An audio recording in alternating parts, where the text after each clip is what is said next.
Super Saravana ஸ்டோர்ஸ்ல December 16 இருந்து ஜனவரி 15 வரைக்கும் ஒவ்வொரு பிரான்ச்லயும் ஒரு கஸ்டமருக்கு ₹1,00,000 மதிப்புள்ள தங்க நகை பண்டிகை பரிசு. GT Holidays, South India's #1 travel brand. You know you are special when you're with GT Holidays.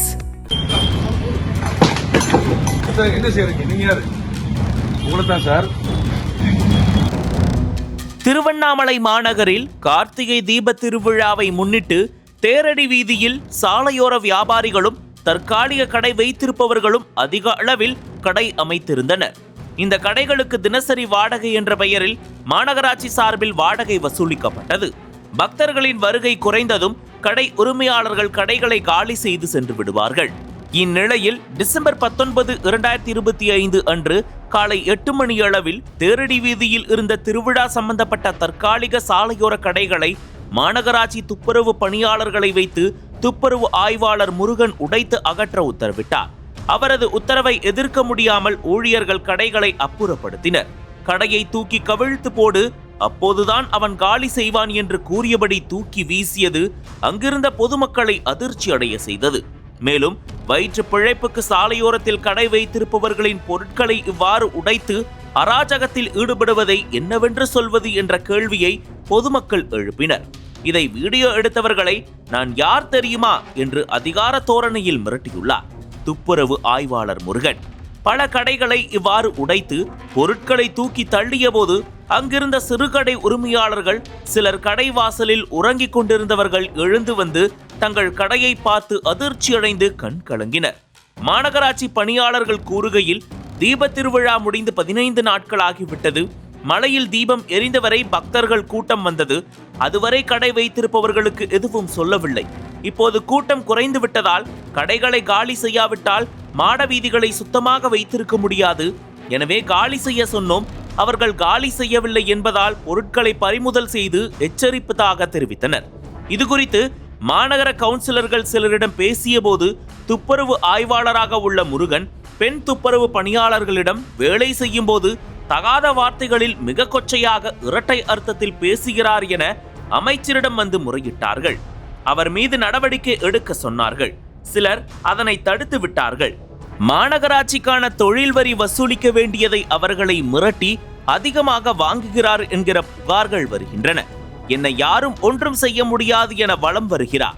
இதனால் மாநகராட்சி ஆணையரின் பேச்சையும் கேட்பதில்லை, அவரின் உத்தரவையும் மதிப்பதில்லை. அவரை யாராவது கேள்வி கேட்டால் சிலரை தூண்டிவிட்டு பிரச்சனை செய்கிறார். இதனால் அவர் என்ன செய்தாலும் யாரும் கண்டுகொள்வதில்லை. இப்படி கடைகளை அராஜகமாக தூக்கி உடைத்து போட்டுவிட்டு அவர் போய்விட்டார். அந்த வீடியோ சமூக வலைதளங்களில் வைரலாகி வருகிறது. இவர் செய்த வேலைக்கு அரசுக்கும் எங்கள் ஆட்சி மீதும் தான் கெட்ட பெயர் ஏற்பட்டுள்ளது. நகர போக்குவரத்து போலீஸ் அதிகாரிகள் இந்த கடைக்காரர்களிடம் உங்கள் கடைகளால் டிராபிக் ஜாம் ஆகிறது என சொல்லி மிரட்டி கடைக்கு ₹500 என அதே டிசம்பர் 19 வாங்கியுள்ளார்கள் என கடைக்காரர்கள் புலம்பினார்கள். திருவிழா காலங்களில் வெளியூர்களிலிருந்து வரும் தற்காலிக சாலையோர கடைக்காரர்கள் அங்கேயே ஏதாவது ஒரு கடை வாசலில் படுத்து உறங்குவார்கள். திருவிழா கூட்டம் குறைந்ததும் வியாபாரம் இல்லாமல் போகும். அப்போது அடுத்த ஊருக்கு சென்று விடுவார்கள். இப்படி ஊராக சுற்றி சாதாரணமாக வியாபாரம் செய்யும் ஏழை வியாபாரிகளிடம் இவ்வாறு அராஜகமாக நடந்து கொள்வது எந்த வகை நியாயம்? அவர்களை காலி செய்ய சொல்லி எச்சரிக்கலாம், அபராதம் விதிக்கலாம். அதை விட்டு பொருட்களை உடைத்து குப்பை வண்டியில் போட்டு செல்வதற்கு யார் அதிகாரம் கொடுத்தது என்று பொதுமக்களும் கடைக்காரர்களும் கேள்வி எழுப்புகின்றனர்.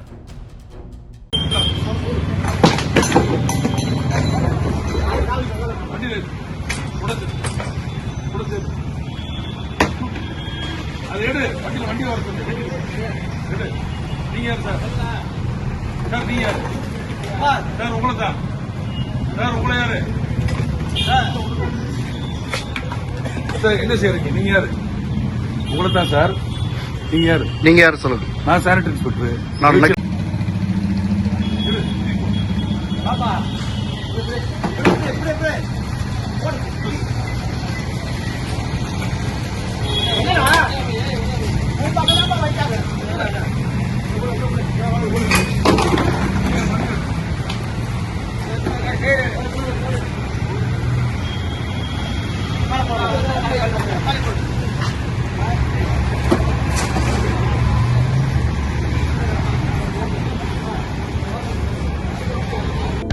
அனல் பறக்கும் செய்திகளை அப்டேட் செய்து கொள்ள நக்கீரன் களத்தை இப்பவே சப்ஸ்கிரைப் பண்ணுங்க.